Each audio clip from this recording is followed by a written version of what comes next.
तो नमस्कार, शुरू करते हैं सुबह की बुलेटिन। संसद के 5 दिवसीय विशेष सत्र की शुरुआत आज होने जा रही है। सत्र के शुरू होने से पहले इस बात को लेकर चर्चा जोरों पर है कि क्या सरकार इस दौरान कुछ चौंकाने वाली चीजें भी पेश करेगी। सत्र में संसद के 75 साल के सफर पर चर्चा और चुनाव आयुक्तों की नियुक्ति समेत 4 विधेयकों पर विचार किया जाना प्रस्तावित है। आपको बता दें, सत्र की पहले दिन की कार्यवाही पुरानी संसद में होगी और उसके बाद कल से नई संसद का कामकाज शुरू होगा। वहीं इस सत्र को लेकर पूरे देश की नजर भी है। तो ऐतिहासिक आज का दिन भी होगा क्योंकि आज पुरानी संसद में कार्यवाही का ये आखिरी दिन है। तो ऐतिहासिक लम्हा, ऐतिहासिक दिन भी कह सकते हैं। पुरानी संसद ये वो संसद है जिसने आजादी की लड़ाई से लेकर भारत के आजाद होने से लेकर भारत के 75 साल आजादी को हो जाने को, ये तमाम इस दौरान जो इतिहास उसकी गवाह पुरानी संसद। यहाँ पर अब तक की कार्यवाही हुई, संपन्न हुई। भारत में मजबूत लोकतंत्र की गवाह ये संसद। आज कार्यवाही का आखिरी दिन है पुरानी संसद में और कल से नए संसद में कार्यवाही की शुरुआत हो जाएगी। 4 विधेयकों को पेश किया जाएगा। पहले ही राज्यसभा में इनमें से 3 विधेयक पेश किए जा चुके हैं। चर्चा और उसे पास कराने की जिम्मेदारी होगी, लेकिन इन सब के बीच जो विपक्ष के मन में सवाल है और साथ ही लोगों के मन में भी सवाल है कि क्या नई संसद और इस विशेष सत्र के दौरान कुछ चौंकाने वाली चीजें भी सरकार की ओर से रखी जा सकती है क्या। इससे पहले भी कई मौकों पर विशेष सत्र का आह्वान किया गया, विशेष सत्र बुलाए गए, विशेष परिस्थितियों में ही बुलाए जाते हैं। तो इस बार की वजह क्या है, इसे लेकर अभी भी सवाल बने हुए हैं लोगों के जहन में। हालांकि सरकार की ओर से एजेंडा पहले ही तय कर दिया गया है, बता दिया गया है, लेकिन इसके बावजूद कोई सरप्राइज फैक्टर भी हो सकता है। इस पर सबकी निगाहें हैं।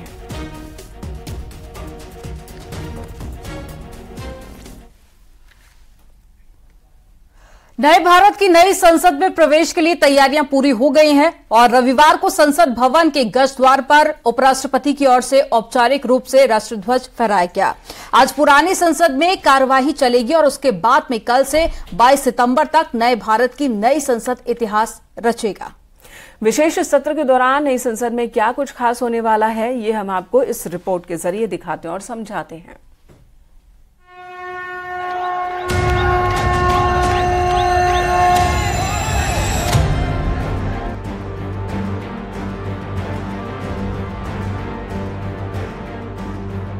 नई संसद में तिरंगा फहरा दिया गया।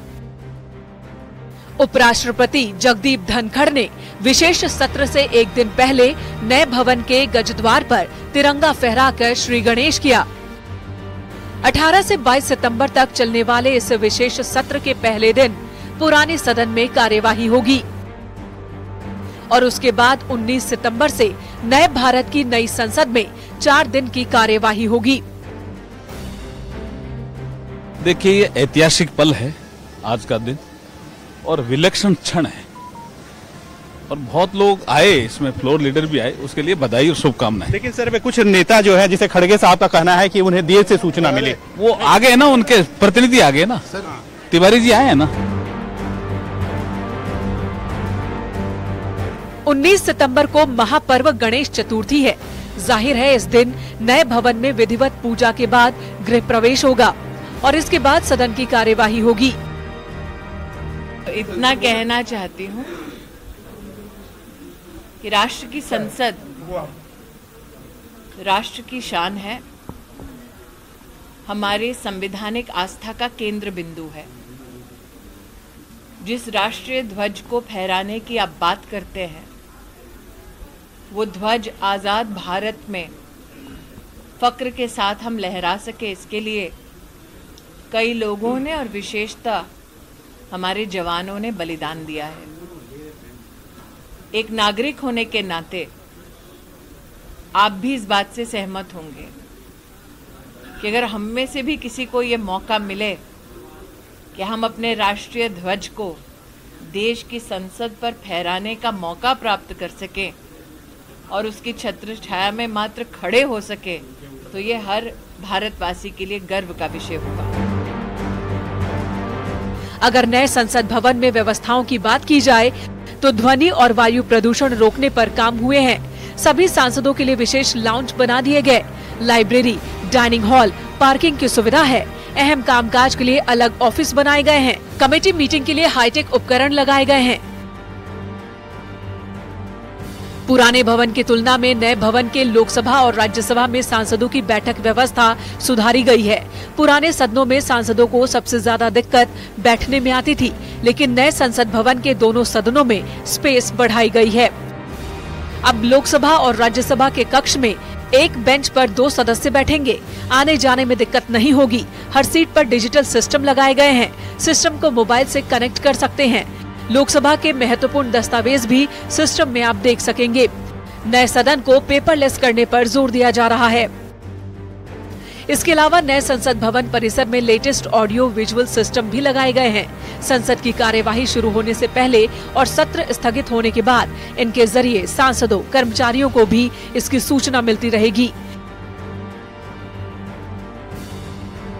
नई संसद में कर्मचारियों के लिए ड्रेस कोड जारी किया गया है।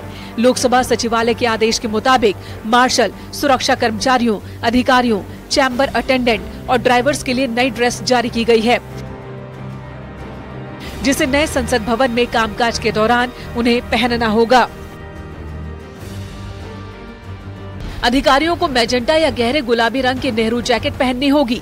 उनके लिए तय की गई कमीज पर पुष्प का डिजाइन छपा होगा। कर्मचारी खाकी रंग की पैंट पहनेंगे। संसद के दोनों सदनों में मार्शल की नई पोशाक में अब मणिपुरी पगड़ी भी शामिल होगी। संसद के सुरक्षा कर्मचारी नीले सफारी सूट के बजाय सेना की वर्दी जैसी पोशाक में नजर आएंगे। राज्यसभा और लोकसभा के साथ साथ नए संसद भवन में एक संविधान हॉल भी बनाया गया है। इसमें देश की संवैधानिक विरासत की प्रदर्शनी लगाई गई है। नई लोकसभा में 888 सांसदों की बैठने की क्षमता होगी।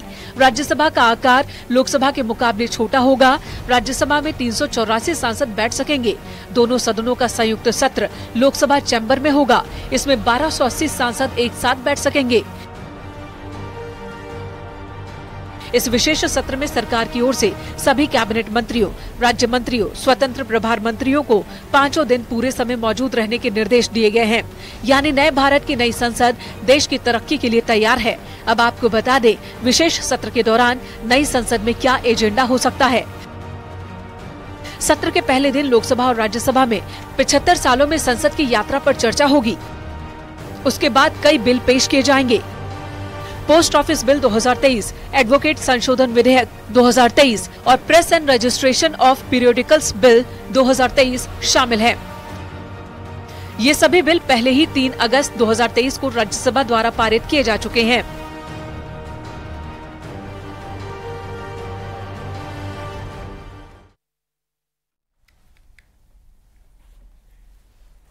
सीएम योगी आदित्यनाथ का गोरखपुर में आज दौरे का दूसरा दिन है। आज सीएम योगी आदित्यनाथ की मौजूदगी में गोरखपुर के गीडा क्षेत्र में 97 निवेशकों को 102 भूखंडों का आवंटन पत्र वितरित किया जाएगा और 10 निवेशकों को भूखंड आवंटन पत्र मुख्यमंत्री के हाथों से प्राप्त होगा।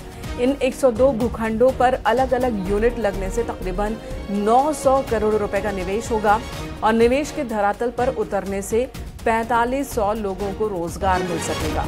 साथ ही सीएम योगी गोरखपुर को 136 करोड़ रुपए के विकास योजनाओं की सौगात देंगे, जिसमें से 117 करोड़ रुपए के विकास कार्यों का शिलान्यास और 19 करोड़ रुपए के विकास कार्यों का लोकार्पण होगा।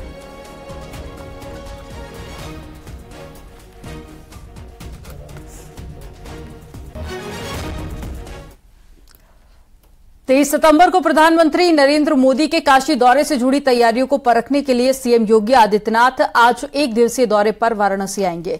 बताया जा रहा है कि मुख्यमंत्री शाम 4 बजे काशी पहुंचेंगे और मुख्यमंत्री गंजारी में होने वाली पीएम मोदी की रैली और साथ ही अंतर्राष्ट्रीय क्रिकेट स्टेडियम के शिलान्यास की तैयारियों को भी देखेंगे। और इसके बाद में सर्किट हाउस में सीएम योगी आदित्यनाथ के साथ में समीक्षा बैठक तमाम अधिकारी करेंगे और साथ ही सीएम योगी का करसड़ा में अटल विद्यालय भी जाने का कार्यक्रम है। तो प्रधानमंत्री नरेंद्र मोदी काशी विश्वनाथ पहुंचेंगे और उससे पहले मुख्यमंत्री योगी आदित्यनाथ का दौरा है। तमाम तैयारियों का निरीक्षण करने के लिए आज मुख्यमंत्री योगी आदित्यनाथ वाराणसी पहुंचेंगे और इस दौरान अधिकारियों के साथ में मीटिंग भी होगी।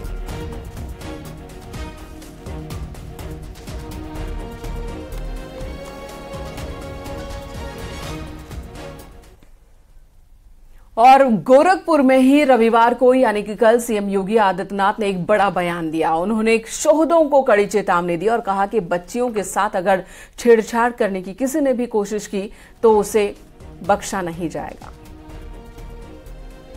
एक नागरिक को सुरक्षा प्रदान करेगा, लेकिन राह चलती हुई किसी बेटी के साथ अगर किसी ने छेड़छाड़ करके उसकी सुरक्षा में सेंध लगाने का कार्य करे क्या तो अगले चौराहे पर उस सोहदे का इंतजार यमराज कर रहा होगा। उसको फिर यमराज के यहां भेजने से कोई रोक नहीं पाएगा। और इसलिए भाइयों बहनों, आज के इस अवसर पर एक और जहां हमें सुरक्षा का बेहतरीन वातावरण देना होगा, कानून संरक्षण के लिए है। कानून को बंधक बना करके कोई व्यक्ति किसी की सुरक्षा पे सेंध लगाने का प्रयास न करे। एक तरफ जहां यह आवश्यक है, वहीं विकास के कार्यों में भी किसी प्रकार की कोई लापरवाही किसी भी स्तर पर नहीं होनी चाहिए कि कानून प्रत्येक नागरिक को सुरक्षा प्रदान करेगा, लेकिन राह चलती हुई किसी बेटी के साथ अगर किसी ने इलाहाबाद हाईकोर्ट में आज मथुरा के वृंदावन में प्रस्तावित बांके बिहारी मंदिर कॉरिडोर और यमुना घाटों के सौंदर्यीकरण को लेकर सुनवाई होगी। चीफ जस्टिस की डिवीजन मामलों में सुनवाई कर रही है और दोपहर करीब 2 बजे सुनवाई होगी। 3 हफ्ते पहले प्रयागराज में यूपी सरकार के एडवोकेट जनरल के ऑफिस में पक्षकारों की बैठक हो चुकी है और इस बैठक में इलाहाबाद हाईकोर्ट में चल रहे मामलों से जुड़े सभी पक्षकारों के बीच में आपसी सहमति बनाने की कोशिश की गई थी। आज की सुनवाई में इस बैठक के लिए लिए गए जो फैसले हैं उसके बारे में कोर्ट को जानकारी दी जाएगी।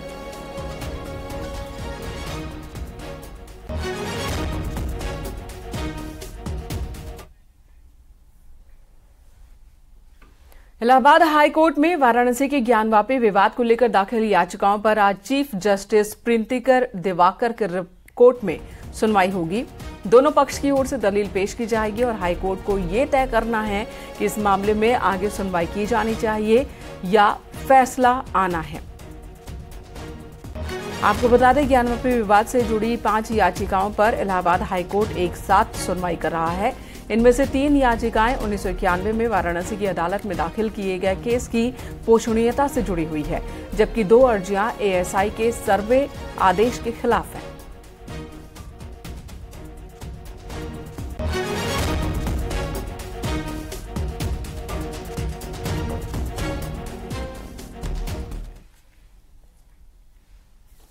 और चलिए यहां पर रुकेंगे एक छोटे से ब्रेक के लिए, तुरंत लौटेंगे।